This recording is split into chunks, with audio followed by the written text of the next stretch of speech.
Hello everyone, and welcome to another episode of Dogman Sasquatch Oklahoma Encounters. My name is Lance Hightower, one of the Cryptid brothers, and I'll be your host for this episode.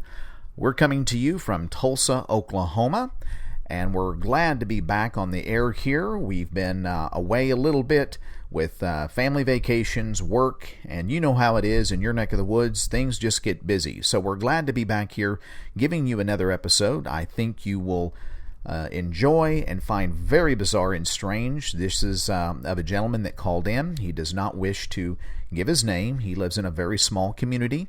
He is a truck driver as well as his brother.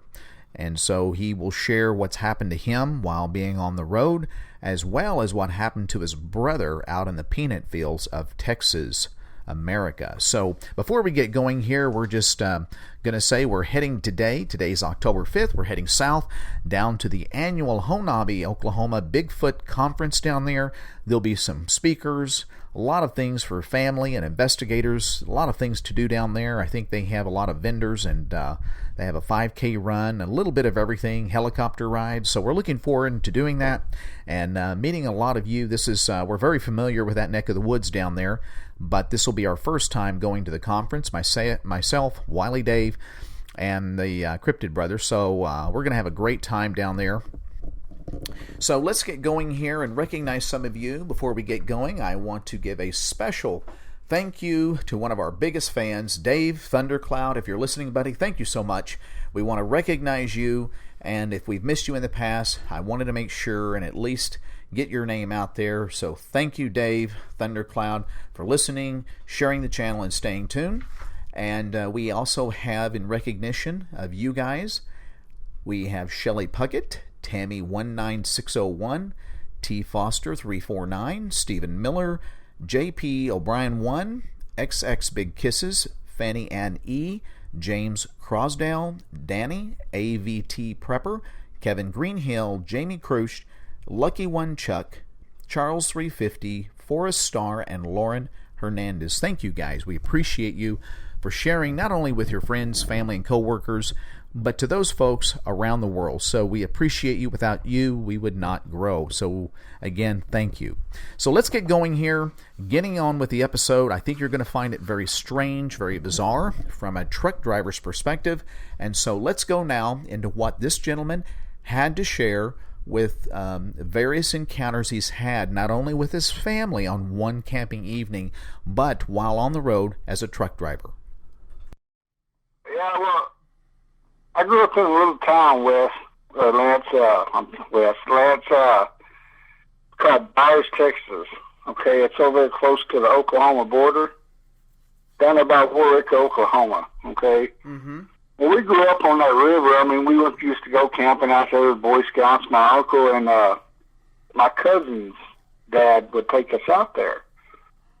And, you know, you never really think about things like that when you're little, you know, but, you know, things kind of make sense now. But, you know, I never really seen, you know, nothing out of the ordinary when we were growing up. You know, I left when I was about 17 years old, I guess. And just a little bit about myself. I drive a truck for a living, so I do, you know, run back and forth to Dallas pretty much 3 times a week. I'll tell you, just like I told you last time, and, you know, and you'll find out why this is relevant. You know, at my heaviest, I was over 500 pounds. Now I'm about 330. And you'll understand this what I tell you later. But anyway, I'd always wanted to go back home and go back, you know, camping on that river again. And I, you know, was with my girlfriend then, which is my wife now, mm-hmm. and, you know, our daughter and her boyfriend. So, you know, in 2001, we decided to go back out here to the river, which is in Byers. You know, it's the old Boy Scout campground. You're about 15 miles off of the main road. I mean, you're just way out there in the boonies. There's nothing else out there. So anyway, we leave Amarillo and we take that trip. We get down there, and it's still daylight, but, you know, we pull up there, we finally get way back in there, and there probably hadn't been anybody in there, Lance, in 20 years. I mean, they were so grown up back there. I mean, I had to cut, you know, down there. The river was down lower, so the embankment where we parked the car was probably 15 or 20 foot up, and we had to walk way down there to the river because we camped right there by the river. and I had to clear us a spot to put the tents and all this. Well, my wife now, she's not a camper, so she had a bonfire going. I mean, it was lit up out there, but it was kind of weird because all night long I'm hearing stuff. It's just pitch black out there, mm-hmm. and all night long, you're hearing this limbs breaking, not like real big limbs, but like something's walking and snapping twigs, and I'm hearing stuff up on the embankment. I don't know if it's something walking around. but I'm just hearing stuff. But to me, I'm thinking, okay, there is cattle out there.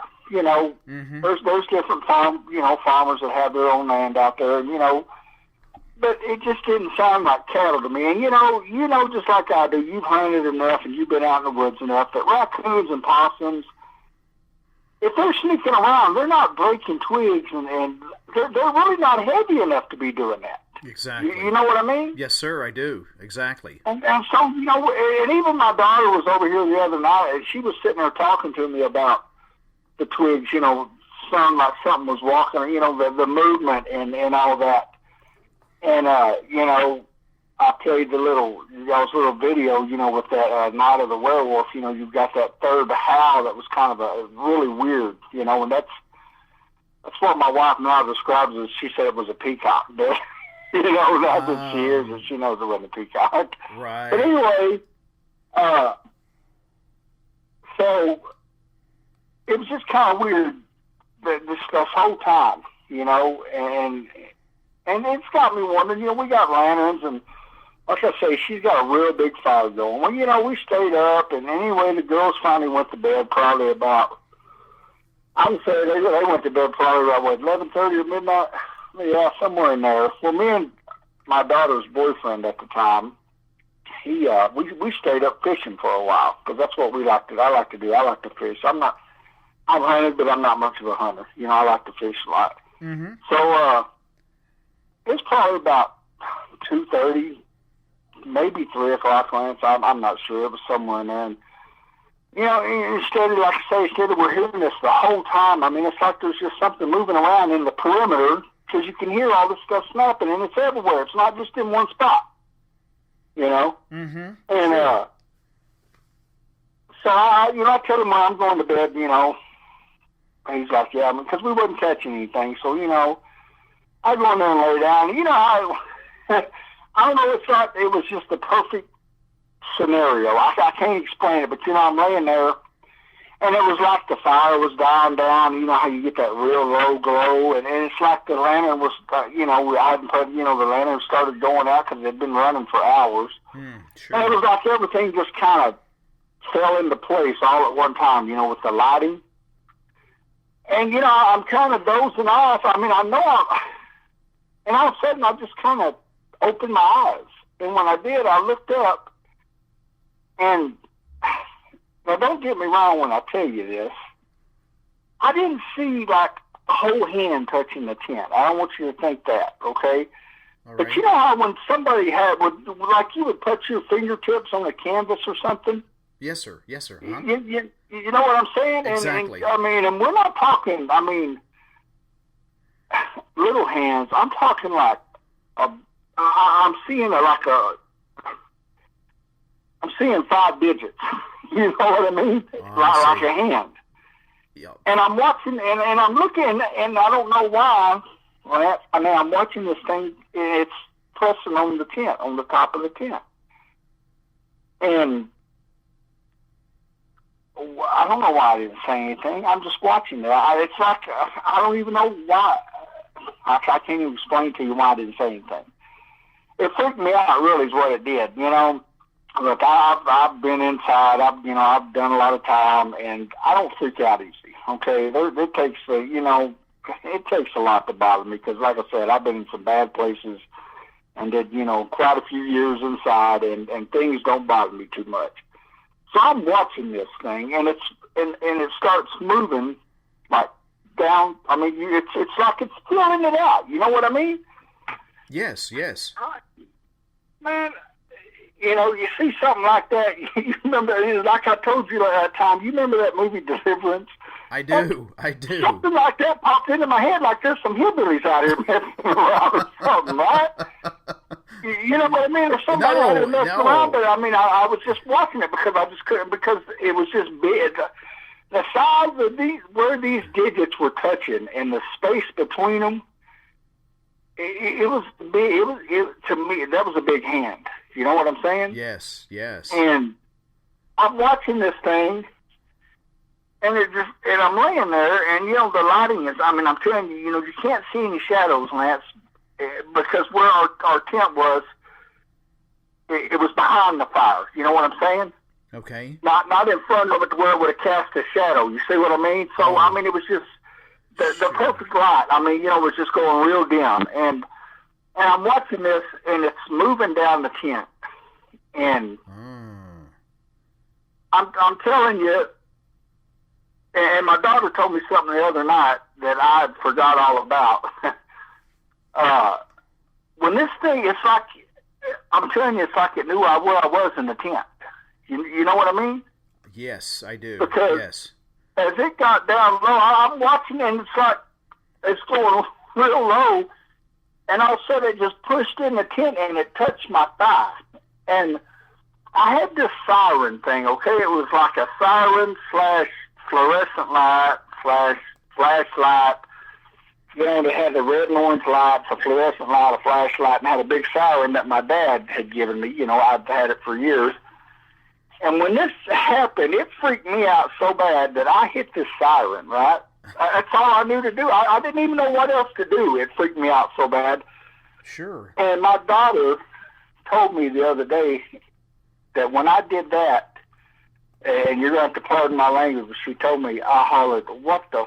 And, you know, when I hit that siren, and I didn't even realize I had said that, but she woke up. She heard me say that. You know what I mean? Yes. Teresa was asleep.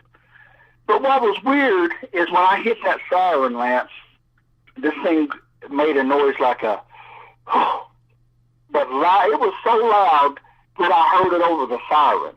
You remember I told you I heard that. Oh, sure. Yeah. You know, and when I hit that siren, it made that noise, and it went, you know, where we were straight down off of the embankment, you know, coming down about 20 feet, like I say, off the river. This thing, whatever it was, because I can't say what it was, I didn't see anything. That's what I want everybody to understand. I've never seen anything but what looked like a hand to me, okay? No shadows, you know, heard lots of noises all night up there by the vehicle, all around us, but never seen nothing, Lance. Never, oh yeah, that's what that was. I don't know what it was. But when I hit that siren and it made that noise, it booked it, I mean, fast, and it went to the right up that embankment, that, you know, that 15, 20 foot, but it went through a path where there was a bunch of trees and stuff. You see what I'm saying? Yeah. It didn't take like me and you would go to take the path where there's less resistance. This thing went up the side to the right, and there was trees and everything, and you just hear stuff snapping as it's going. She's over here shaking her head. So, I mean, everybody heard this, She's too. on her tablet right now. She's not going to say nothing. But when I said that, I heard stuff snapping. She's shaking her head. And, I mean, this thing, it's getting it. And, you know, it's dark, so I can't see anything. But, I mean, when it took off, I jumped up. All I had was a machete because, like I say, Lance, I'm an ex-felon. I couldn't have a gun. Yes, sir. So I had a machete. Well, I had that machete. I don't know what good it would have done me. And you know, I pretty much am thankful that I didn't just jump out of that tent to see what was going on, because who knows what I would have seen. Exactly. Or what would have happened. You know, and Exactly. I don't know what it was. That's what I'm saying. But anyway, this thing went up that embankment, and I mean, it was big. I mean, it wasn't a cow. It wasn't a pig. It wasn't a deer. Whatever it was running. You know what I mean? And it wasn't running on four legs. So I jump up. I got my machete. You know, Teresa wakes up. Everybody's freaking out. My daughter wakes up because, I mean, she knows she heard something too, you know, and but she even, you know, she was sitting here the other night because I played that, you know, that howl type deal, that third one I was telling you about. That's the only thing I've ever heard sound like what we heard that later on this morning as it goes on. Yes. And you know, she was telling me stuff that you know, when she woke up, that she heard this thing going up there too, just like my wife did, you know, going up this side of this embankment. Mm-hmm. So I jump up and, I mean, I'm throwing wood on the fire. I'm filling the lantern up. I mean, I've got that sucker. That campground is lit up, right? I mean, I'm sure. And I'm up, you know, because I mean, I've never in my life experienced anything like that, you know. Have I ever seen anything like that or heard anything what I heard? The noise I heard, that when something is so loud that it can make that huffing type noise over a siren, that thing's got to have, wouldn't you think would have to have lung capacity? Oh, absolutely. You would have to have a massive, forceful lung capacity, and that would be, to me... But what's crazy is this thing, whatever... If it was a person, Lance, I just don't see it. I don't see anybody messing around out there 15 miles where we were at. I don't either. And well, the likelihood of that happening is very, very unlikely, because who's going to mess around with someone's tent not knowing if you had a firearm or not? I mean, that's just it. Yeah. And why would you, in the least, try to wake the persons up in the tent? If you wanted something, just take it and go. You wouldn't want to put your hand on the tent. That's not what a human being would do. Yeah. And it was just a real weird scenario, okay? And, I mean, everybody was up after that, you know? Oh, yeah. Well, they after about an hour, you know, things, we wasn't hearing nothing no more, you know what I'm saying? I mean, no movement or nothing anymore. Okay. And so everybody lays down. Well, I'm staying up. I'm still, you know, I put more wood on the fire and everything, and I'm getting tired, so you know, I'm getting kind of drowsy and whatever. Well, anyway, I guess I ended up falling asleep, Lance. You know, about, I don't know what time it could have been, but probably about 6 o'clock that morning, 5:30, 6 o'clock. Teresa, when we woke up that morning to that, we wake up, I get woke up by her, and she's just right over my face, Lance, and I mean, her eyes are just huge, and she says, "What is that?" And we are hearing the craziest scream type. I can't even describe it. Like I told you, the only thing I have ever heard that sounded like that was that on y'all's introduction, you've got that Night of the Werewolf thing that y'all do. Yes, sir. You've got that third howl type deal, you know, not the first one, not the growl, it's the third one. The third one. And that is, well, I can say the only thing I have ever heard that sounded what we were hearing that morning. And even my daughter woke up and looked at her boyfriend and said, "What in the hell is that?" You know, and Teresa's asking me the same thing, and I looked at her, and I said, "I don't know, but we're getting the hell out of here." Yeah. Because it sounded like it was everywhere. It didn't just sound like it was coming from one spot. Oh, really? It was everywhere. I mean, you couldn't tell where it was coming from. You know what I mean? Interesting. I didn't know that. Yeah, because, I mean, it was so loud, it just enveloped everywhere. You know what I mean? So was it... You couldn't pinpoint it. Was it... But what's even crazier is, you know, we started, and we only heard it that one time. It didn't keep doing it. It just did it one time, Lance. One time. But it was so loud, and it lasted. I mean, it probably lasted a good 30 seconds. I mean, it was just loud. Wow. And, you know, well, maybe 20 seconds, but it sounded, I mean, when you're there in the moment, it really sounded like it lasted for a long time. You know what I mean? Right. So was it a howl type of yell, or? Well, Because if I was on my home phone, I could play your theme song, and I could tell you exactly which one it is. You know? Right. Let me see if I can get my wife's phone. I don't know if I can. Hold on one second. I'll see. I don't know where she went. I'll tell you what. I'll see. I gotta find her phone. If I can get her phone. Let me see if I can play it here. Okay. Give me a second here, and I'll see if I can find it. Okay. Hang on, just a second here. Okay. I'll turn this up, and I don't know if you're going to be able to hear it or not.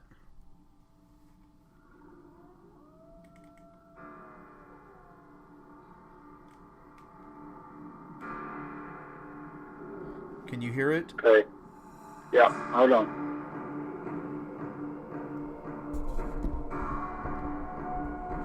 That one right there, Lance. That's it. Really? It's it. I mean, that's exactly what we all heard. I'm telling you, Let's play that again. in my life heard anything like that. And I grew up out there, and I'm going to play it one more went time. on that river so many times with my uncle, them, because we were in Boy Scouts, first we started out in Webelos, and then we went to Cub Scouts, and then we were Boy Scouts, and my uncle and my cousin's dad always took us out there. They did that. That's what they did. They did the Boy Scouts and all that for us, Sure. Let me play it. Let me play it one more time for everybody. And of course, everybody, this is our intro song, but I just want to play this just for you. So I'll play at the very beginning.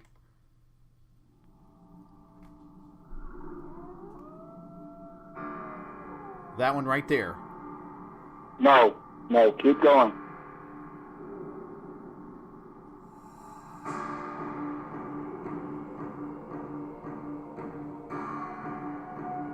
Right there, Lance. That's it. Wow. That's crazy. Yeah. And I mean, it was so loud, it was like that, but multiply that 10 times over, and it just sounded like it was just all around you. That's more, yeah, I mean, that's more of a canine type of yell. I mean, that's kind of what it's depicting here. Our intro song is more of a canine version, but that would creep anybody out. It was the craziest thing I've ever heard, and my wife had rationalized to herself that she had heard a peacock. Until I've got a buddy that they own an arena here in town. Oh. And the next door neighbor has a white peacock, right? Okay. So we were out there about a month ago getting ready for our vacation. I told you we were going on vacation out to the lake and all this. Mm-hmm. And this peacock started making their noise. And my wife says, well, I didn't know they sounded like that. Ah. A peacock sound, it sounds so now like... she knows it wasn't a peacock she heard. Yeah, a peacock sound... I mean? Yeah, a peacock sound actually sounds like they're yelling for help. It's a exactly. loud... It's help! Yeah, and it's... and that's what she heard that day, and she was like, well, I didn't know they sounded like that. And I said, yeah, and you're trying to tell me that you heard a peacock, and now she don't even say that. And she made the statement to me the other day that if she admits that thing, what she heard was real, then she'd be too scared to ever go out anywhere again as far as going camping and stuff. Oh. So she just blows it off, Yeah, but the thing is, here's what's crazy, Lance, is when we got up and we started packing up, off to the right where this thing went up that hill, that embankment, through those trees.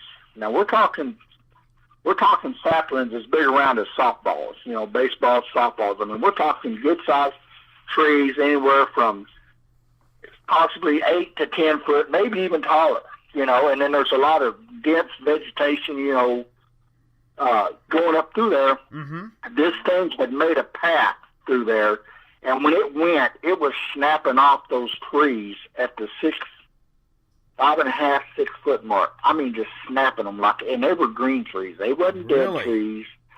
When this thing went up that hill, it was tearing ass up there, and it was moving, and it was taking out whatever it could getting up that hill. So it was just literally bent over and broke at that level. I'm talking not just bent. I'm not talking you just taking snap and laid them over. I'm talking about this thing was snapping these trees off completely. Oh, off completely. At that 5.5, 6 foot mark. I mean, they were laying on the ground when we seen them the next morning. Dang. I've never heard And there of was that. and do you know what kind of strength it takes? If it was a person out there, do you know how strong they would have to be to break a green sapling tree off that's the size of a baseball? Well, I mean, completely snap it completely off. They would have to have strength far beyond human strength. And not every one of them was like that. Now, there was some of them that were snapped off, and they didn't get tore all the way off because of the bark. You know what I'm saying? Because of the green bark. Okay. Because there's different types of trees out there. Okay.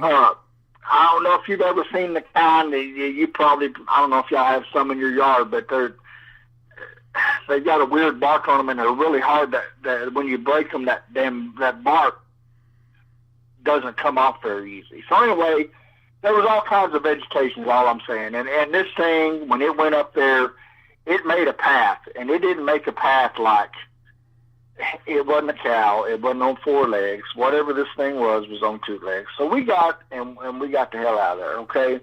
Yeah, I can see why. We didn't go back, Lance. We didn't go back, but that's the only thing I have ever heard out of everything I have ever listened to that sounded like what we heard that morning. It was on y'all, and y'all's is the only show I've listened to a lot of stuff that's ever had that where I've heard anything like that. Because I've always listened, got on YouTube and listened to the different howls and the screams, and I've never heard anything like that until I listened to y'all's show. Wow. And then I played it for my wife, and she knows that's what we heard. You know what I mean? Exactly. And, exactly. It was just crazy. It was the craziest thing I've heard. Well, and I ended up telling my mom about this, Lance. Okay. I told my brother, my older brother, whenever y'all's full of shit, this and that, he don't, it could be right in front of him, he ain't gonna believe it. First thing he says, well, did you look? Well, hell no, I didn't look. Would you? I'm telling you, I was freaked out. And I'm telling you, when I say I don't get freaked out easy, but that, whatever that was, freaked me out, Sure. So anyway, I told my mom, and she ended up telling my uncle, the one who used to take us when we were young, right? Okay. And he called me just out of the blue. I mean, I talk to him every now and then, but not as much as I'd like. But he called me out of the blue, and the first thing out of his mouth, Lance, was, so you seen something, did you? And I told him, no, I didn't really see anything. I said, but what do you mean? And he told me, he said, boy, you don't be going down there without a gun. Period. That's exactly what he said. And I'm going to tell you, it's like I was talking to my wife tonight about a lot of things make sense now from when you're young, you don't think about things, right? Right. When you're 9, 10, 11, 12 years old. But when my uncle and my cousin's dad would take us down there on that river, Lance, they always had a large caliber handgun, each of them on their side.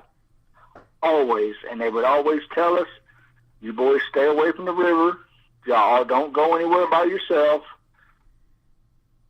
Yada, yada. You know what I mean? Mm-hmm. Right, but right. The fact that they had these large caliber handguns, and we're talking big pistols. We're not talking your clip. We're talking back in the day when we were young, you had your big caliber handguns that held your 6 shots. With your big bullets. Mm-hmm. That's the kind of handgun I'm talking about. You know what I mean? I do. And that they both, not just one of them, they both had them on their hips every time we went camping. Every time they took us down on that river, they had those large caliber handguns. Interesting. Every time. Did he elaborate? And that was what he told me. He said flat out, boy, don't you go down there without no guns. Did he elaborate at all? But all? he never said. And Lance, he never said nothing else about it, and unfortunately, he passed away when I was locked up this last time, and I never got to talk to him anymore about any of that. I wish I would have, because I'm telling you flat out, to me, my uncle knew there was something down there, the way he said that. Yeah, he did. It doesn't surprise me if they've had experiences of their own, Exactly. And just by the way he said that. Yeah, exactly. You know what I mean? Oh, absolutely. People will give away... in not getting the specifics of what they've encountered or what's happened, they'll give away based on their questions and what they say. Just what he said, never go down there without a gun. I mean, right there, it tells me he's heard something, seen something, had an encounter, Yeah. I just wish we would have known what it was. Yeah. And I'm telling you, you know, I don't do it. I do things a little bit different now than I used to. I used to stop in the rest areas, you know, like out there on 82, going towards like Gainesville and all that. You know, there's rest areas out there, and you know, there's a lot of woods out there, Lance. And you know, when I'm driving my truck, I don't stop in those rest areas anymore where it's pitch black. I don't blame and you. You're surrounded by the woods. I don't do it. I'm not going to be a statistic where something ripped my door off and dragged me out of my truck. I'm sorry, but I drive by there and I see those trucks and people parked there in cars, and I'm thinking to myself, y'all are out of your minds if you knew what could possibly be out there. And you know what's crazy is you'll drive by there on that highway and you'll see these farms and these, like, you know, houses, and they're just lit up like nobody's business. And you know, I've listened to Barry and Kumbo, and they call them booger lights. Sure. You know what I'm talking about? How they'll have their property just lit up because like they're trying to, you know, keep something, you know. Sure, that makes sense. And I mean, it's crazy that, I mean, you know, you've got this place out in the middle of nowhere, and it's just lit up everywhere with security lights. Right, looks like a football field. Those little ones on your house. We're talking about those ones on telephone poles, the big ones. You know, it looks like a football field. Yeah. And it makes me just think, well, what do they know out here? You know, and so I do things a lot different. I don't park in places like, I mean, there's a couple spots out there that it's just surrounded by nothing but woods, and I just ain't going to do it. When I stop, I don't stop in places like that anymore. So, you know, that's what happened down in 2001. You know, I was in my 30s then, and it was pretty interesting. But you know, I got a couple more things I could tell you about if you're interested in them. Yes, please go ahead. You know, I told you I drive a truck, so I used to run up to New Mexico and Colorado. I mean, I'd go pretty much everywhere. Okay, hauling groceries all the time, hauling groceries. Well, I'd never had anything else happen for years. I mean, this happened a couple years ago, and it's just kind of weird because, you know, if you go down there to Pueblo, you take you're going into Pueblo, and I can't remember. I'm real bad at as north, south, east, or west. All I know is when I go into Pueblo on the I guess it's the 25. It's been so long since I've been there. You got to go. You know, we're going towards Cannon City. Oh, Kansas City, yes. Colorado, which is in the mountains. Yep. Well, there's a big federal maximum security prison out there and all this and that. But I would deliver to this store, Lance, that is on the outskirts of town. It's probably about 3/4 of a mile outside of town. And this store, I would say you're not a half a mile from the woods. I mean, when I say woods, I'm talking about pine forest, all this. You know, that's when it goes from flat to just really, just all of a sudden you're just in the woods. You know, you're in the forest. Mm-hmm. And you really had to watch what you were doing when you pulled behind the store because it was dark, real dark. So, you know, when you were backing in, they had one little light over the dock door that you really had to concentrate. You know, you had to steadily hit your brakes as you're backing up to make sure you wasn't going to hit the rails or whatever, you know. Well, I would always get back in there, and I would kill my truck, and I would close my curtains. I got two sets of curtains. I got the kind that go around the windows. I have the kind that just cut off the bunk. Well, I always just would close the ones that cut off the bunk and lay down till they come woke me up, right?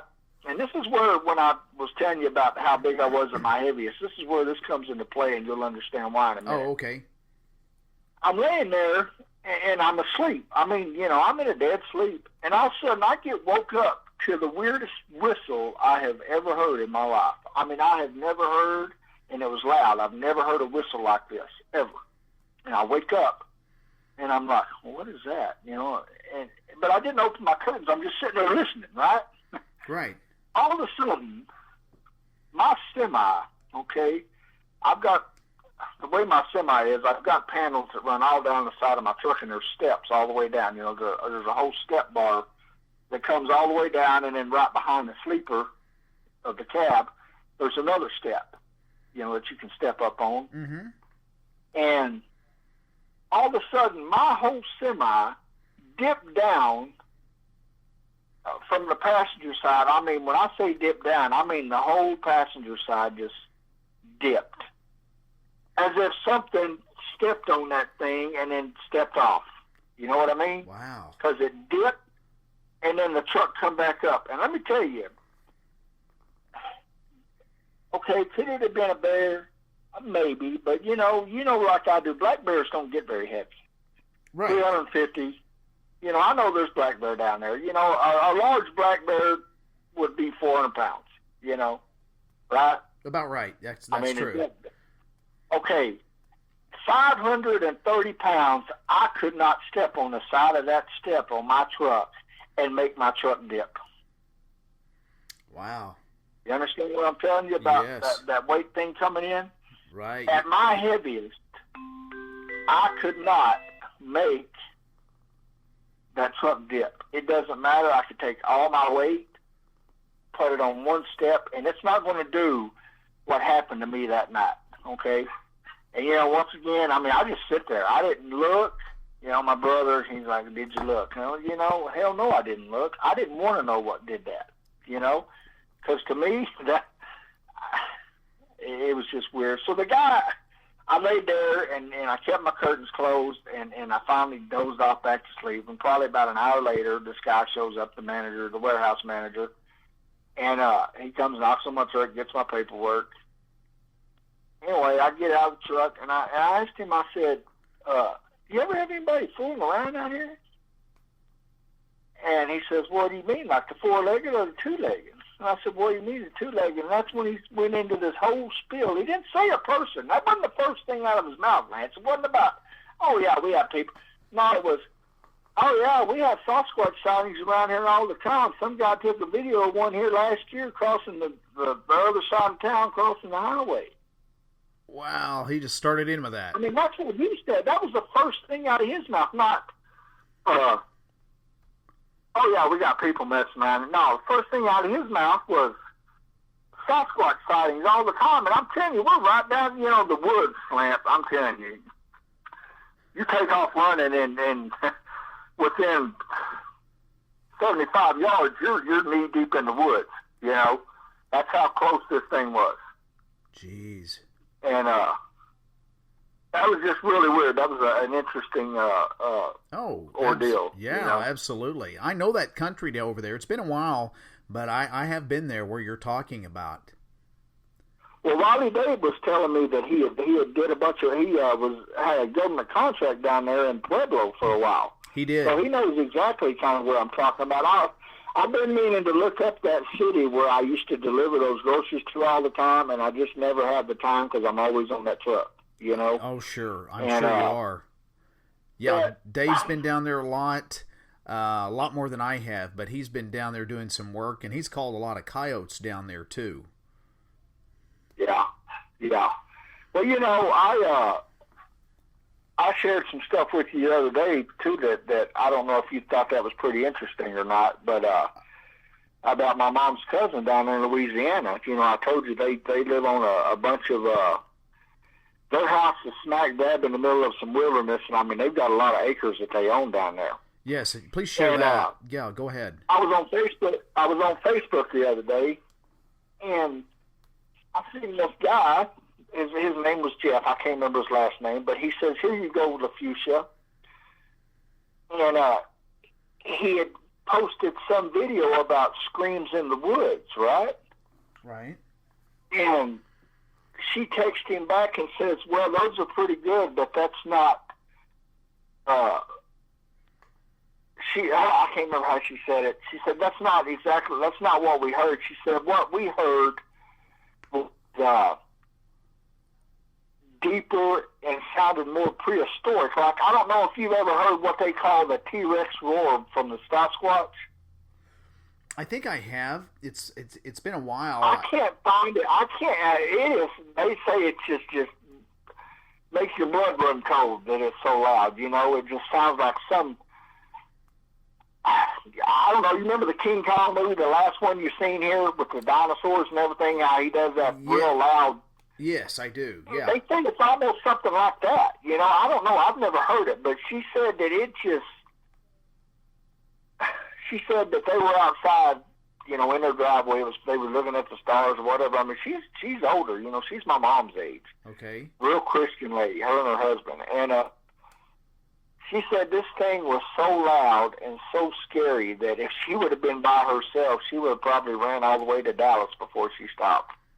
It scared her so bad, and she wouldn't even go walking in the woods for the longest time.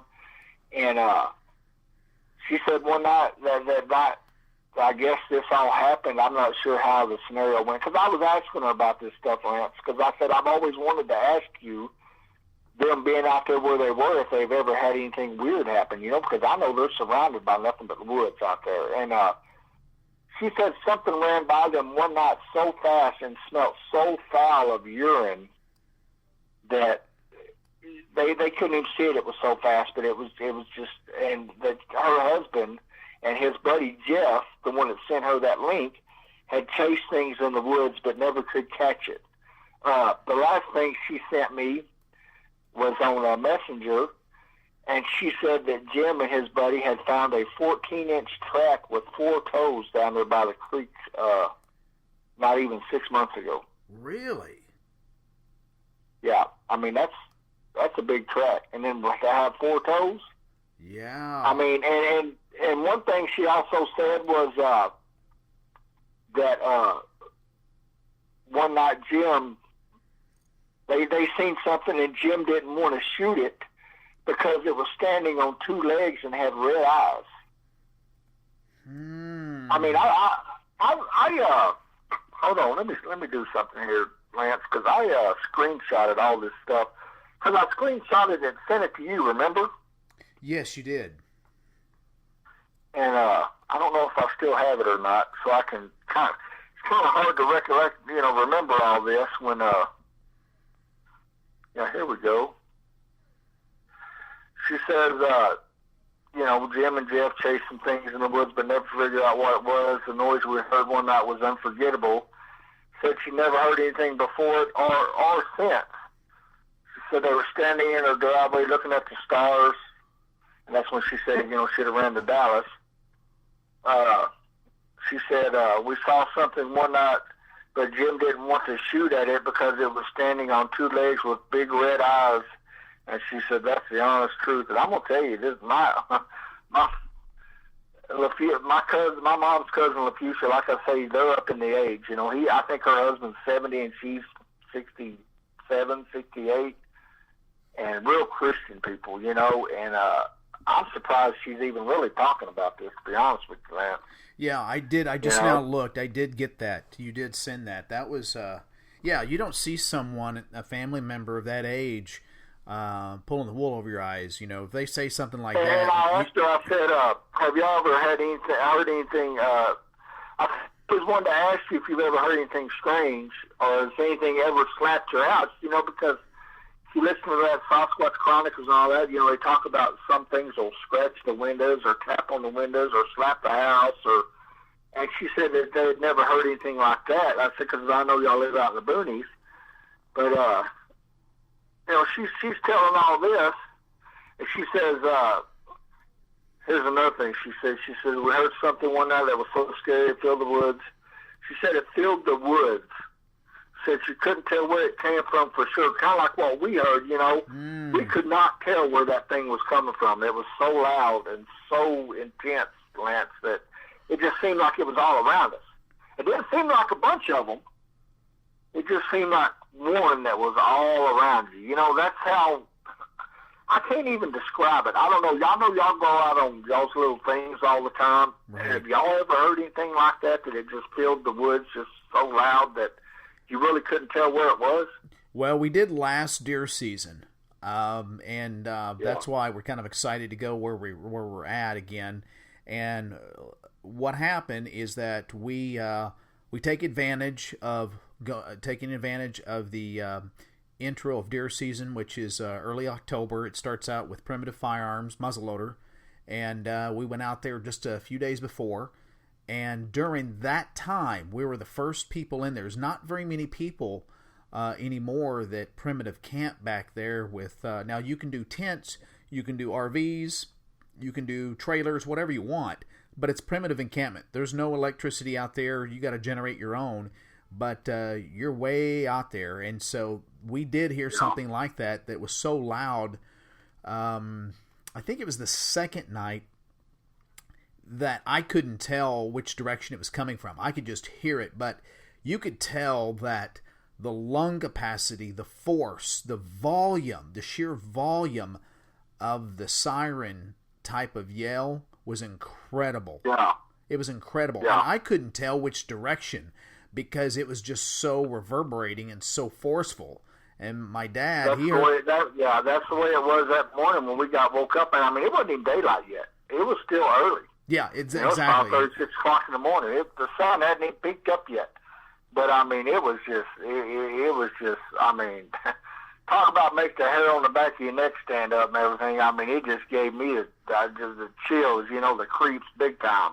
Mm-hmm. And I knew it was time for us to get out of there. But another thing she said on here, Lance, is she said it was so scary and filled the woods, couldn't tell where it came from for sure. Also scared our dog to death. I mean, this thing, she said, well, she's talking about it scared their dogs to death. I mean, that dog didn't even want to stick around, And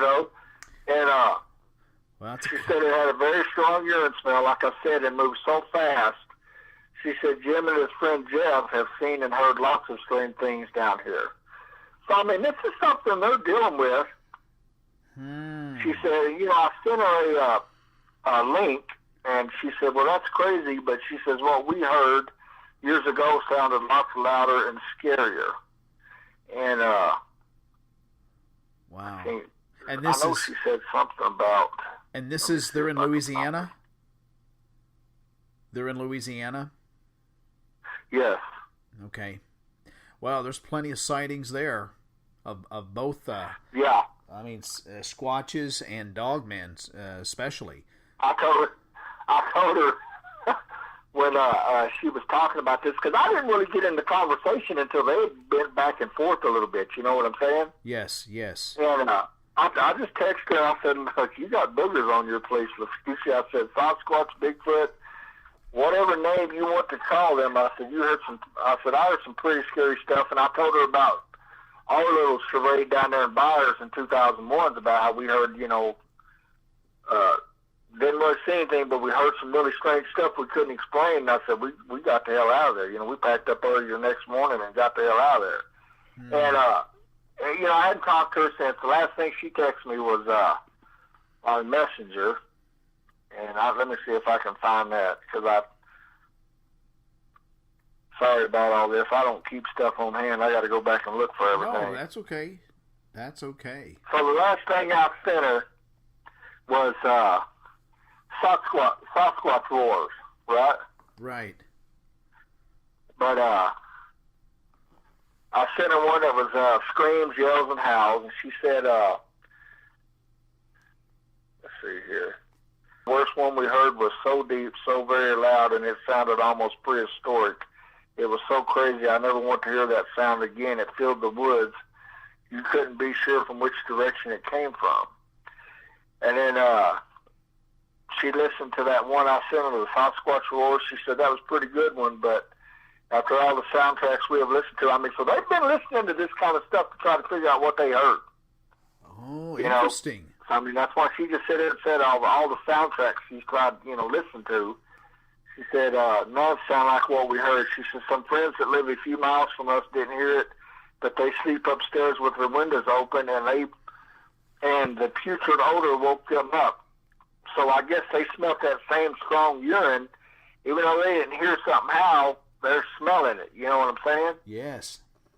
And let's see. She says, it's just crazy and scary. Jim and his friend Philip were out in the woods at a creek not far from here, and so they got several creeks on their place, not far from here, and they found one track that was 14 inches long, with 4 toes and half moon shaped. Never found the second track. So this thing probably, you hear Wes and all of them talk about how these things, a lot of times they'll just find the one track because this thing will jump and just cross an area so quick that you know, you only see the one track because they lunge so far. And I guess that's what she was talking about, because they only found the one track. You know. Yeah, if you're looking at that's she ever sent me. I mean, I hadn't talked to her anymore about this. I mean, I want to ask her for you guys. Hey, have you ever thought about letting anybody come around? But they're so used to not having people around. Yeah. I don't know how they would feel if, like, the one that seen the werewolf, or to me it was a werewolf, the Dogman. Wiley. Wiley comes down there rooting and tooting like what's the little guy off of Bugs Bunny? Oh, Yosemite Sam. Yosemite Sam. You know, I don't know how they would take a bunch of people coming around me, because I know if y'all come down there, y'all's going to come on, period. I mean, you're crazy if you don't. I mean, no, after everything she's sitting there saying, I mean, how could you not, you know? Oh, no, we would. But I don't know how they would. So I'm kind of trying to figure out how I can go about asking them about if they've ever thought about having somebody come out to their place to get you guys out there. Well, I would just, obviously we're very respectful of people's property. We're very safe about things. Yeah. We all have extensive background in firearms and safety for a number of years. And so that's the first thing, is just that we're safe, not only with each other, but other people and their property. We respect it. And we would just go and walk around the property perimeter and go in and take a look and be mindful of any type of tree breaks, the the anatomy and layout of the land, and just take a look at fence lines and creek areas, pond areas. So they basically wouldn't even know y'all was there. They would never know. We don't leave any sign that we were there. Yeah. I'm really working up to asking her for y'all, Lance, because I know that would be well, I mean, you know, where our little experience happened is interesting, and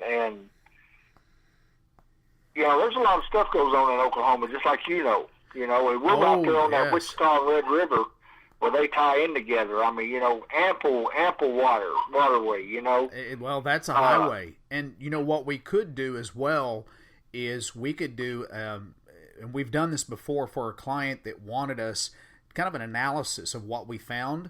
We could get back with them in allowing us to come out. Then we could find what we find and do our analysis. Stay. We have campers and everything. Stay if they would allow, and then we can follow up with them with an analysis right there and tell them what we found and what we think. Yeah. So that's an idea. I'm going to work up to that, getting the basically the balls to ask her about it, because I don't know how she would handle it. Because I mean, it's not like, I mean, she's my mom's cousin and all, but I mean, I hadn't seen her since I was 17 years old. Well, and I understand too. You know, people want to be left alone to their own, and so, you know, you never know. So even if she says no, it might be next year. She might say yes. So I just respect people's privacy, and whatever their answer is, I respect that. But you never know. If 6 months later, 3 weeks later, 3 years later, she might say yes. So that's kind of the way we look at it. It never hurts to ask, but you want to respect the answer. Yeah. But, you know, I was also, you know, y'all had Riley on there, and was your brother on the phone too the other night when we were talking, but we had those bad connections? I don't think he was. I told you I drive a truck. Okay, I deliver meat to a certain plant. I'm not going to say where it is, because I don't want anybody snooping around out there and them getting all freaked out, you know, and security guards everywhere. And, but you remember I was telling you about, you know, when you deliver there, you know, you're taking in these big bins of meat, just chunks of meat. Okay? Yes. And this plant takes it in there, and they grind it up and make patties and do whatever they're doing with it, box it up, ship it out. Well, your empty trailer, they leave the premises of the plant, and they take it about a mile down the road. They've got an empty lot is what they basically call it, where they put their empty trailers.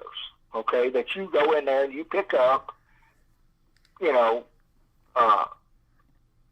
like me, I do a drop and hook, so I've always got an empty over there waiting on me. You see what I'm saying? I do. Okay. Now, like if I drop off on Friday, it'll wait till Wednesday before I go get it. Okay? But I talked to the shag driver out there a lot. You know, this guy, over the past couple of years I've been delivering there, we talk all the time, and I seen him one morning, Lance, and this is a really interesting kind of story. This is just secondhand what he told me. Sure. He said, I said, what are you doing? He said, oh, we've been having trouble out here. He said, we've been having people vandalizing these trailers. And I'm talking, well, what do you mean? He says, yeah, they're taking crowbars and they're busting the latches off of them, right? Right. And he said, yeah, somebody, you know, they backed into the fence or whatever. Well, this area he's talking about, where this is all happening, you have to understand, when you pull into this lot, you've got four sides, okay? You've got your, you've got two sides surrounded by woods, and then you've got another side surrounded by a lot that you can see another plant, and then you've got the side that you're almost right there facing the road, but you're off back there a little ways, right? So, okay. All of this is happening in the sides that are facing the woods. Okay, and here's where it gets weird. Now, I've seen the fence before they fixed it. And it didn't look like, so you can tell when somebody backs into a fence. Mm-hmm. This fence looked like something, and it was only a 4-foot fence, okay, when this happened. Oh. It's like something pushed down on it. Huh. Okay? So, here's where it gets really crazy. I mean, you got to understand about these trailers. So, you're taking this combo meat in there, and when they empty these trailers, they're full of blood, Lance. These totes leak blood in these trailers, okay? Okay. So, these trailers sit out there in the sun, 90, 100-degree temperature with this blood in it, and they may sit out there 3 or 4 days. Oh. And start stinking real bad. I can only imagine. Blood. Okay? Now, why would anybody, now this is where it gets crazy. First of all, why would anybody go out there and vandalize trailers that have nothing in them? That stunk to high heaven. That stunk to high heaven. And here's the crazy, why would you take a pry bar and rip, now, Wally Dave knows what kind of a system. If you've ever dealt with any of these trailers, you know that you've got your handle out. You go into the little bottom latch. You have to push in the handle, which you have a latch system that you have to put the bar in and pop it down, swing the latch on top of it, and it locks in. Okay. Yep. Now, the only way you open this handle is if you push in on the handle a little bit or pull down on it to release that latch. Common sense. Me and you would know how to do that, right? Right. Well, whatever. If somebody, this guy's telling me somebody's vandalizing. Okay, I don't know if that's true or not. Okay, but what I do know is he's telling me that they were taking pry bars and they wasn't opening the handles. Like you and I would open the handle to open the door. They were pulling on these doors with such force with a pry bar, mind you, that they were ripping the entire latch system completely off of the door to where it was still connected to the handle and getting the door open. Now, that doesn't make sense. You would have to have one hell of a pry bar. Oh, yeah. To bust that latch. Okay? So, common sense, you and I are going to know how to open that door. Why would somebody do that? Why would they rip the doors loose like that? Okay, now here's what's really weird. So say something's getting in there, Lance, something ripping them doors open because it thinks there's food in there. It's smelling food, right? Oh, right. Blood, dark blood.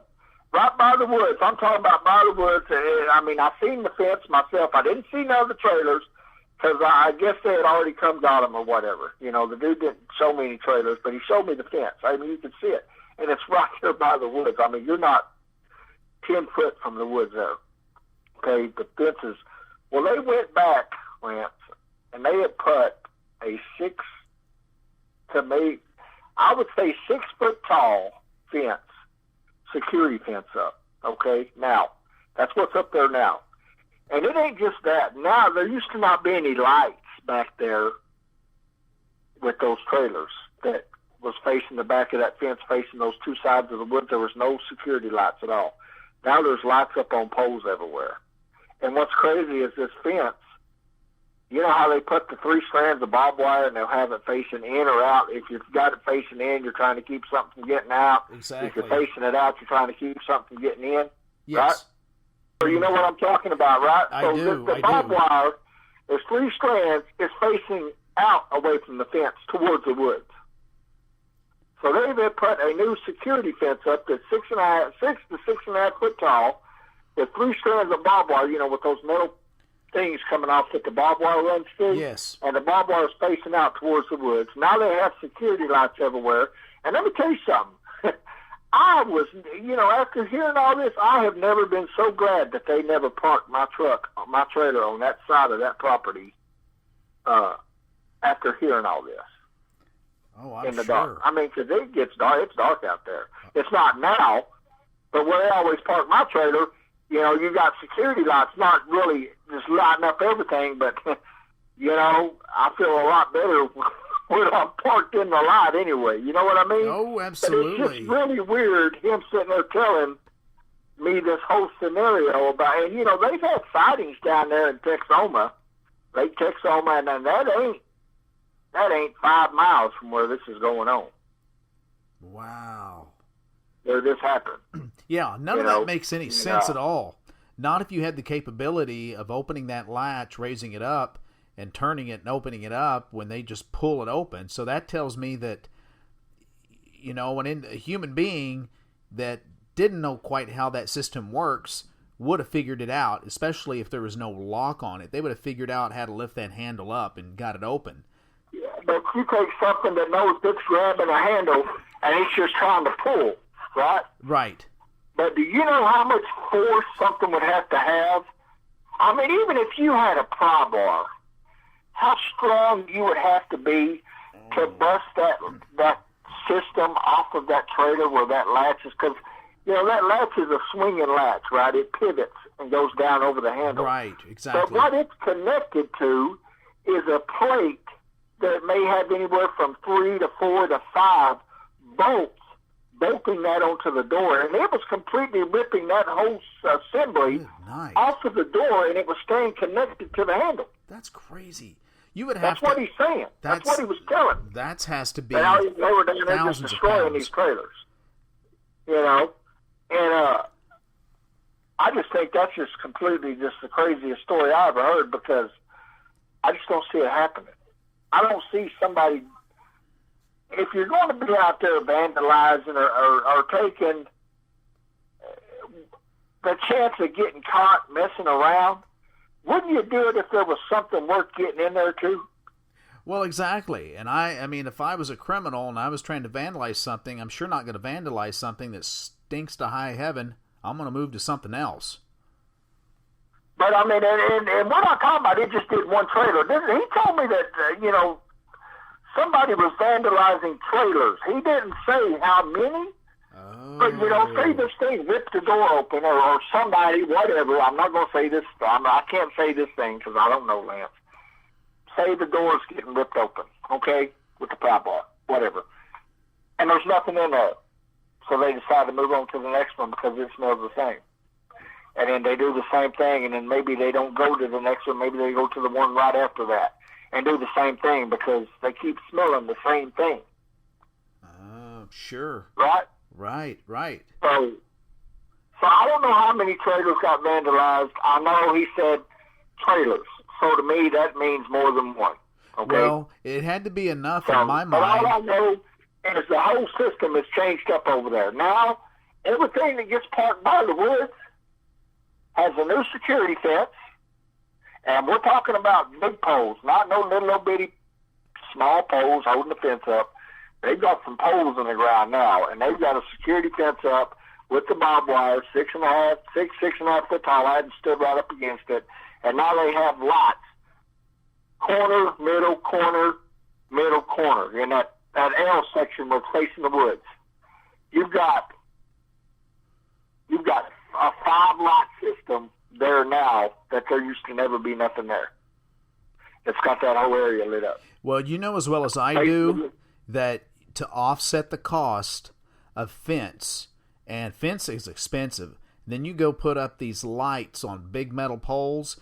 They'd had to have more than just 2 of these trailers broken into at one time. They had to have multiple trailers multiple times in order to justify and offset the cost of putting up a nice big security fence and lights everywhere.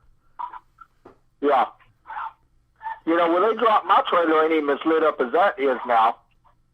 And, but I'm going to tell you what,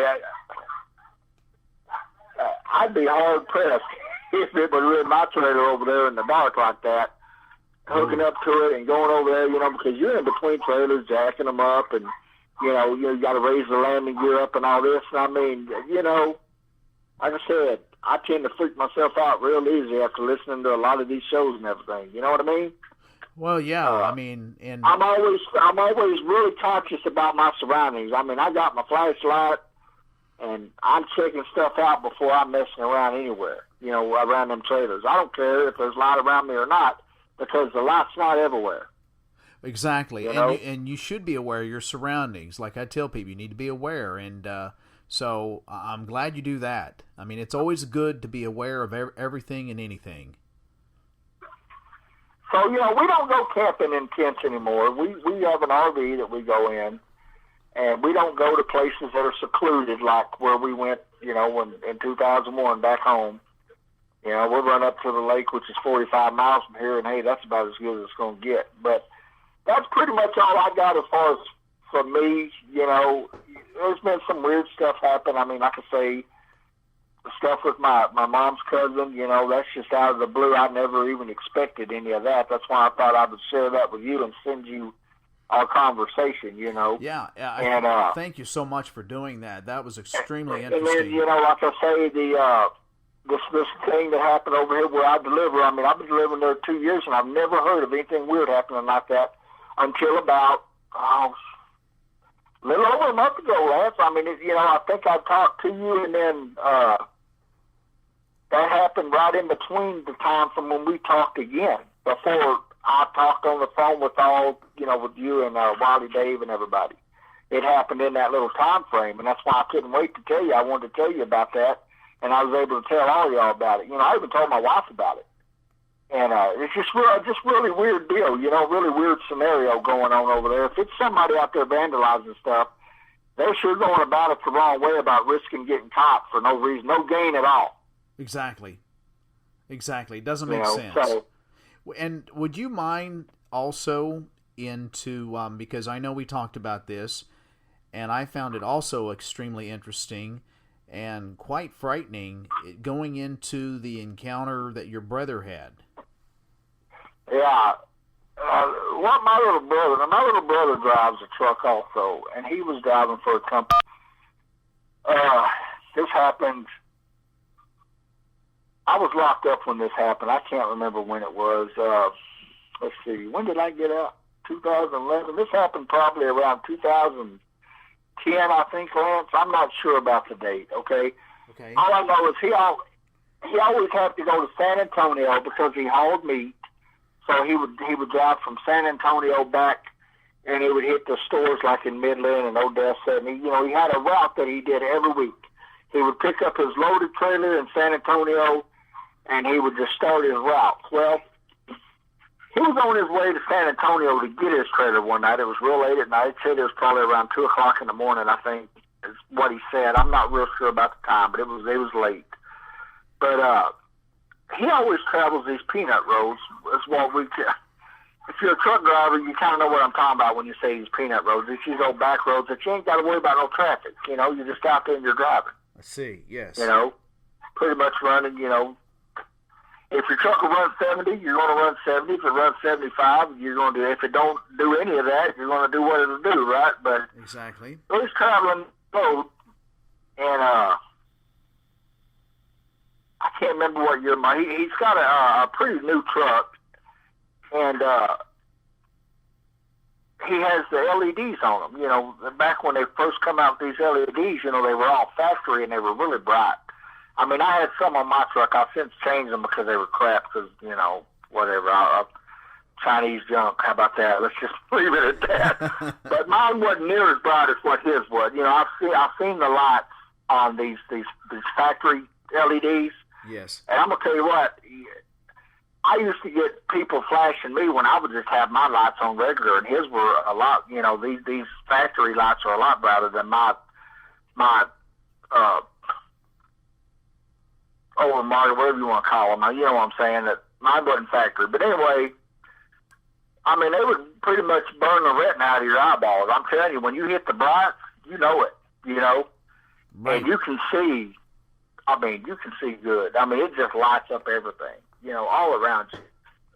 And he's driving on this peanut road, he said, and he's got his brights on, and he's in a truck that's governed at 62 miles an hour, Lance. That's the way their company did it. They didn't want nobody speeding. They want to conserve as much fuel as they can. And he said he come around this corner, and he's got his brights on. He said probably about, I don't know, he said maybe 100 yards or so up the road, he sees something black on the side of the road, right? Right. You know, like I say, he's 62 miles an hour. I'm going to tell you what, if you've ever been driving beside a truck that's driving 62 miles an hour, it don't even feel like he's moving. Because mine isn't governed. I mean, mine will go. And I would get beside him, and I don't even know how he even did that back, you know, at 62. But anyway, he says he sees something black. And as he's getting closer to it, he says it's just getting bigger. And he says he thinks it's he said the first thing that popped into his mind was a dog, a big dog, right? Big black dog. And it's, you know, he's already starting to hit his brakes because if you drive a truck, you know, things run out in front of you. Cows, dogs, cows. You try to keep from hitting stuff because, I mean, it's like things don't even look. They just take off and run across the highway. Exactly. You know what I mean? I and do. You're trying to keep from tearing your bumpers and all that up. I mean, when you see, you know, I keep those deer whistlers and all that stuff on my truck because I'm not trying to get my bumpers and stuff taken out by a bunch of deer. You know, because things run out in front of you. Anyway, he's slowing down, Lance. And he says as he's slowing down, he's getting close to this thing, and he says it's just getting bigger. And he says he thinks, at one point he thought it might be a cow. It was so big, right? And a really big dog. And he said, you know, he's hitting his brakes, slowing down because he don't want it to run out in front of him, right? Right. He don't want to hit it because he had already. His company had already got on his butt because they've had to replace so many bumpers because he travels those roads and he's hit so many deer that they give him a hard time, you know, about traveling those roads, so he had to be real careful. But he said all of a sudden he starts slowing down, and he said when he gets about, I don't know, he said 30, maybe 40 yards, I can't remember, away from this thing, he said all of a sudden it just stood up on two legs, Lance. What? And he said it was gigantic. He said he'd never seen anything so big in his life. It was just, it went from being a dog or a cow maybe to standing on two legs, right? Wow. And he said he just started hitting his brakes. And he said he didn't stop all the way, but he said it took off across the road, and it was fast, and he said it was big. He said this thing was gigantic. And he said it never looked his way, you know, but it was running across the highway. And he said when he didn't slow. He said he probably slowed down to about 20, 25 miles an hour, somewhere in there. And this thing's running across the highway. And at one point, it was just almost where he was at. It was probably 10 foot away from him. He had gotten that close, and it was running across the highway. Wow, that's close. He said this thing was so tall, Lance, that I don't know if you've ever been next to a semi standing, but the top of all windows is close to 9 to 10 foot, depending on the truck. Right? All right, yes. The top of your windshield, you know, on your driver's side door window. He said this thing was so big that it was as tall, if not taller, than his window. Whoa.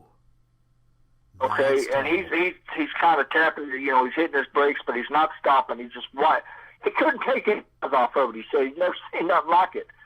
And as he watched it running, it went towards the field. And as he got, well, you know how your high beams will go out to the side, and then everything's bright in front of you, but you do got some peripheral. Is that what they call that? Yes. Out to your sides. Yes. Yes. He sees this thing. I don't know if he said it grabbed the fence and leaped over it, or if it just jumped over it and took off into the pasture. And that was the last time he seen it. He just kept going. But he told me when I talked to him, Lance, he said the only thing he could ever say, he said he saw a werewolf, point blank. That's what he said. Wow. And I sent you a picture. You did. Of what he said he saw. And he said it had the canine legs, it had the tail, and he said the head was just mad. He said it was huge. He didn't see the teeth, it didn't growl, show its teeth or nothing. It was more concerned about getting the hell out of there. I guess it got caught with his pants down, him coming around that corner like that all of a sudden, Yes. And it must have been sitting there eating. There's a lot of deer out there. It could have been sitting there eating something. Who knows? He didn't say. But anyway, basically, he caught this thing with his pants down, and it tried to get across that highway and get the hell out of there as quick as it could. And that's what it did. So, but he told me, he says, that's the only thing he can say is that he's seen a werewolf. And I showed Teresa that picture, too. And, he said, now, don't get me wrong. I mean, this is a drawing. He said, but you take that and you put that in real life. And he says, that's what you're seeing right there. And I don't know if you showed that to Wiley Dave or what, if he even seen that picture or not, but he did. I showed Dave that picture, and you said that your brother said that the color of this was black, correct? Yeah, solid black. And see, that would be about the height. Dave's, he had that mil-dot reticle scope, which at any distance you can dial it in, dope it in. You could tell width and height. And Dave's was about between 7 and 8 feet in height, and it was a little over 4 feet at the shoulder width.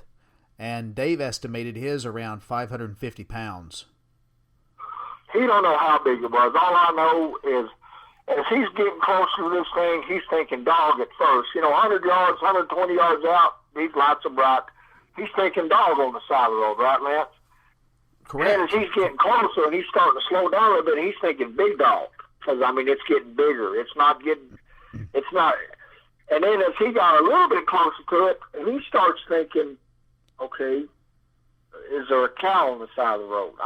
Wow, that's something's big. got to be pretty damn big. Yes. For you to think at first, at 120 yards or whatever, you got your brights on, but it's big enough that you can already see it on the side of the road, and you're thinking dog, big dog, whatever. Right. And then as you're getting closer, this thing has gotten so big that all of a sudden you start thinking cow. That's got to be one big creature. Now, was this the same? And then it stood, and then he said when it stood up, he called our mom. I told my mom about what our experience was. He called my mom at 3:30 in the morning when this happened, freaking out, telling her what he saw and everything, Oh, wow. Of course, here's my older brother. He's the big skeptic. Oh, y'all got a vivid imagination. But I'm telling you, that's why I don't really talk about any of this in front of him. But let me tell you something. I'll sit here and I'll watch that killing Bigfoot or whatever. He'll be the first one to sit right in here and watch it with me. Interesting. Is that weird? Well, you hear all these people, they don't believe, supposedly, but you take 10 people and have that show come on, and probably 7 of them are going to watch it. Well, I think some are going to watch it because purely for the entertainment value. It's something different. You see, people are always fascinated with people doing something that probably they wouldn't do, right? It's just an entertainment aspect. Then you have people watching it like, that's cool. I'd like to do that. I wish I had that equipment. I'd like to have that camera that walks around, that camera that's attached to them that see, it's a night vision. And then so you've got a variety of people. Not me. Not me, Lance, because I don't want to see what was out there outside my tent that night and what made that noise and what broke them trees and what made that howl, scream, whatever you want to call it. I don't want to see it. I know she don't want to see it. Well, she just sit right there and say, and but, I guess, yeah. I'm telling you, this really freaked my little brother out, and he don't talk about it a lot, Lance, but, I mean, he'll tell me, because I asked him after I talked to you, I said, you still, you got something showing what you think you, and he had that picture, and he sent it, and even my wife sent it back. She said, how'd that go? I sent it to you or something like that. She sent it back to him, and he texted her and said that's what he saw. He's very vivid on what he saw that night and what it looked like, And yet he's not, my little brother's not one to exaggerate about it. He didn't buy into the whole, everybody's watched Legend of Boggy Creek. Everybody's watched the documentaries about, the Yeti. And because, like you're saying, it's interesting, right? Right. But It's he never fascinating. bought into the whole, just like I didn't never. I find the stuff interesting now. My wife was like, not Bigfoot again. That's what she's telling me all the time, right? Right. But because I'll get on YouTube and I watch that stuff. Right. But he wasn't adamant about this. He never talked the furthest thing from his mind, and then that happened to him, Lance, and he's adamant about what he's seen. There's no ifs, ands, or buts. He won't tell you, it was, just a big dog or this or that. No, this thing stood up on two legs, and it was running, Right. And he said it was just huge, had long arms. He didn't really, he was so focused on the fact that it was standing up and running that he didn't see the hands, but he seen the legs because he pinpointed on the legs because it was running. And that's when he said it had canine legs, just like your dog would. The back haunches of your dog. Wow. Well, big tail, massive. He said the head was gigantic. Yeah. And it just freaked him out, Lance. And he don't really talk about it much. He'll talk to me about it a little bit, but he don't really go into any detail anymore. And he don't travel those roads anymore. I travel them more than he does. I run down to San Angelo, every week now. Sure. And I'm on some, luckily I'm in the daytime when I go.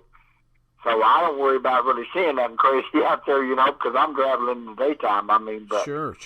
That's pretty much what he told me. It's just he just said this thing was massive.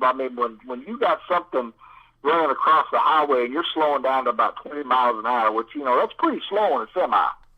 Well, you done dropped down to fourth or fifth gear, depending on your transmission, what kind of transmission you have. Sure. And for you to be able to say, you're dropping down that low in gear, and you can tell this thing is taller than your window. That's big.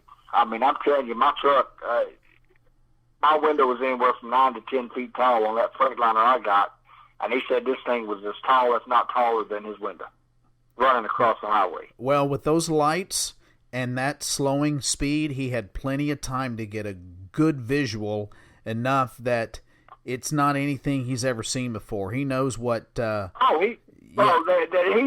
never said, it was this. He tells you flat out, he saw a werewolf. That's what he's always told me. I saw a werewolf. Period. That's there is no ifs, ands, or buts about it. I tell him it's what they call a dogman. I told him that. And I've sent him some of the... what's that guy's name that does that Dogman encounters? Vic Cundiff? Yeah, Vic. I've sent him some of Vic's stuff for him to listen to, Right. And he listens to it every now and then, but really he doesn't. I think he just kind of wants to forget he ever seen that, to be honest with you.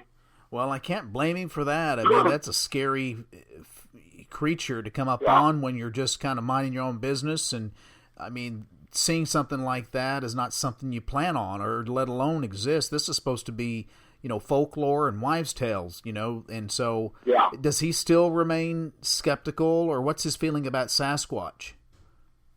Well, I'll tell him I listen to that, and he thoroughly believes everything. I mean, when we talk about what happened to us, he believes it because he remembers our uncle and our cousin's dad having the pistols out there. Oh, I see. And always telling us to don't go down there by the river, at night, and don't go by yourself, walking in the woods. And, he remembers all that. And I think he really, he's opened up a lot more than what he used to be, I guarantee you. After seeing that, he knows the possibility of something else being out there is very likely. And when I tell him what we experienced, he knows I'm not going to just tell him, just to be telling him. And then when, my wife and my daughter and her boyfriend experienced the same thing, he knows that what we're telling him is for real, Like I said, I give up on my older brother. That's a lost cause. All he wants to do is make fun of you. And, I got other family members down there that me talking to you, if they knew it was me, they would be laughing, they'd be calling me, giving me a hard time. That's why I'm just not even going to say, my name. Sure. But, like I said, I'm kin to over half the town down there. I don't blame you. And, so, of course, we'll respect that. And, boy, I tell you, if your brother ever gives up enough gumption to want to share, his story, I'd love to chat with him about what he saw. I mean, that was close. Yeah. He just, he's real adamant about what he saw, Lance. I'm telling you right now. His story had never deviated. Just like mine. I've told you my story how many times now? Ain't nothing ever been, it's always the same. I tell people exactly what I experienced. That's it. I don't try to add nothing to it. I'm going to tell you exactly how it happened every time. Except for like my daughter telling me that I said, what the F. I don't even remember seeing that when this thing grabbed my leg. I guess that's when I screamed out, Sure. I don't remember that, but she told me that. She was telling me that the other day. That that's what woke her up was when I hollered, Right. And that's when it hit that siren. That's when it made that noise, that it wasn't even a grunt. It was just a, I can't do it. I can't make an animal type sound, like that. Right. Well, you don't have... It was so loud that I heard it over the siren. Yeah. Before this thing took off running. You just don't have the lung force capacity to make something that deep, that loud, that exhalation type of breath. We don't... And let me tell you something. This siren was loud. When I turned it on, it started just... it was loud, wasn't it? That siren I turned on, and I heard this thing make that noise over this siren before it took off. Wow, that was loud.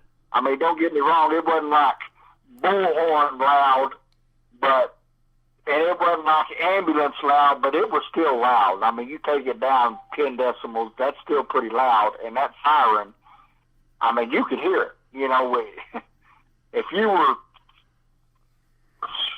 I don't know, 60, 80, 100 yards away, you're going to hear that siren. It was loud enough that you were going to hear it, Oh, absolutely. And to hear this thing over that siren, that's what really, the fingerprint, the touching of the tent where, like I said, nothing ever put its hand completely on the tent where I could see a whole hand outline, right?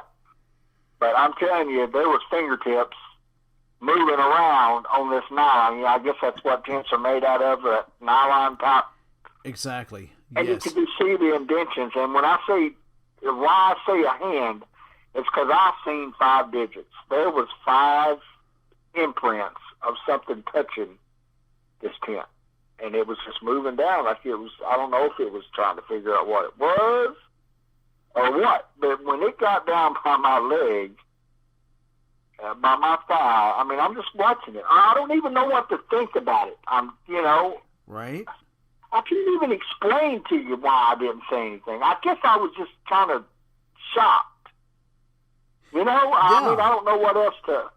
Well, it's not something that it doesn't make, it's so far out of the realm of making sense. You're just, first of all, if it was just a hillbilly, that would be bizarre. Not to say it's not happened before by, someone doing that to someone at a campsite, but that's just, first of all, that's bizarre. That's that early. Somebody that you would probably know messing around Exactly. So I hadn't for been this, down there since I was 17 years old, and I was in my 30s when we went down there. yeah, And nobody, none of my family knew we was down there, besides my mom and my brother, and they were here in Amarillo, right. or in Lubbock, And what was so crazy about it is I just sit and watched it, dude, and it just did this the whole tent, like pressing in, and I see these indentions, but then it was like it knew exactly where, when it got to my leg, it pushed in and touched me. I mean, that's what was so crazy about it. It's like it knew where I was. Well, it does, but in some respects, some of these episodes or some of these guests that we have on, for some reason, they'll know where people are at in a trailer. And the people will sleep on one end of the trailer, and they'll hear the tapping right near the window or right at the end of the trailer where their master bedroom is. And so what they'll do is they'll go to the other side of the trailer, and that night they'll hear scratching or tapping right there. And then they'll move to the front room area where a couch is against a wall near a window, and they'll hear it there. It's like these Squatches or Dogman have some type of an affinity.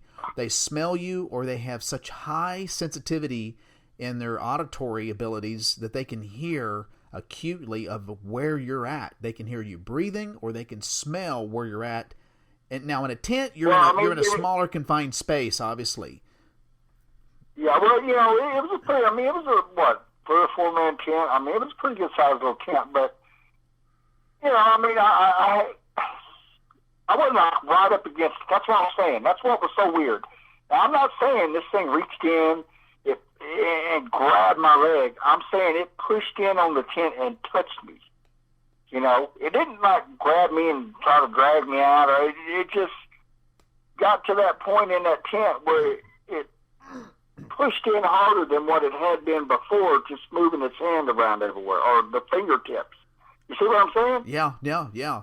What's funny when you I'm not saying it reached in and, it pushed the tent in and grabbed my leg. That ain't what happened. Sure.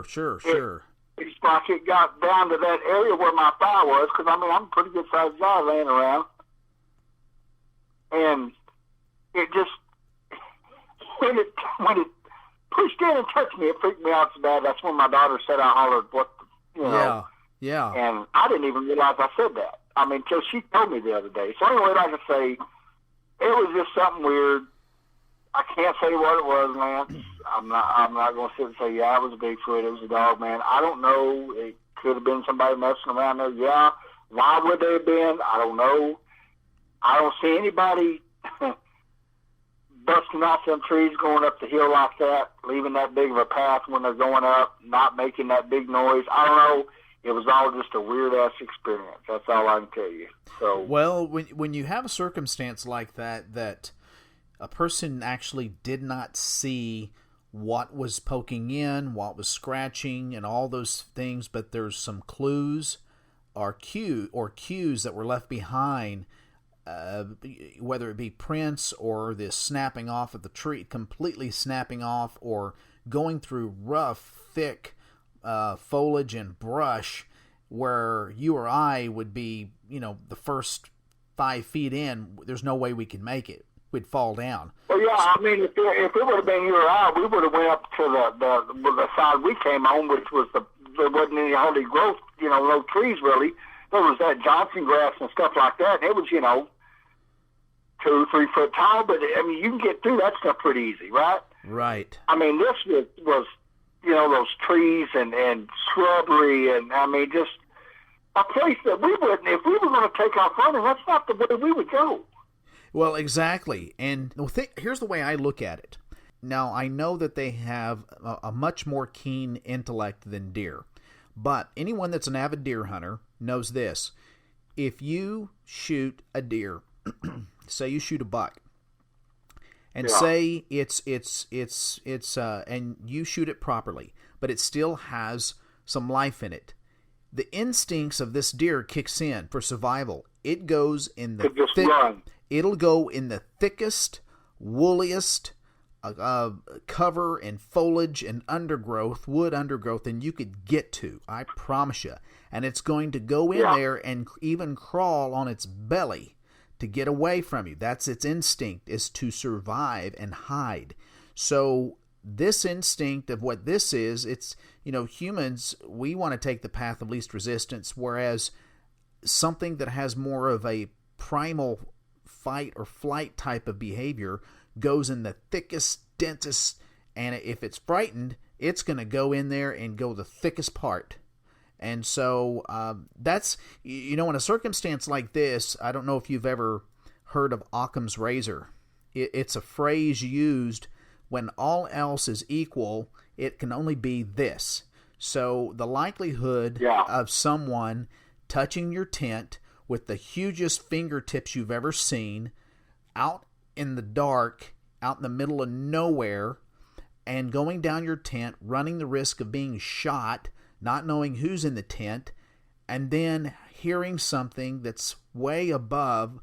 You can't even mimic the sound because it's so loud, so deep, so loud, this exhalation over the siren, and running through undergrowth running uphill in this undergrowth like a bulldozer, breaking off top limbs. So there can be only one answer, is the way I look at it. Occam's razor says there can be only one answer. It's logical, therefore it is a Squatch or a Dogman type of creature, is the way I look at it. But then that scream that morning, or whatever you want to call that, I don't even know what you'd call that, but it just was so eerie and so loud.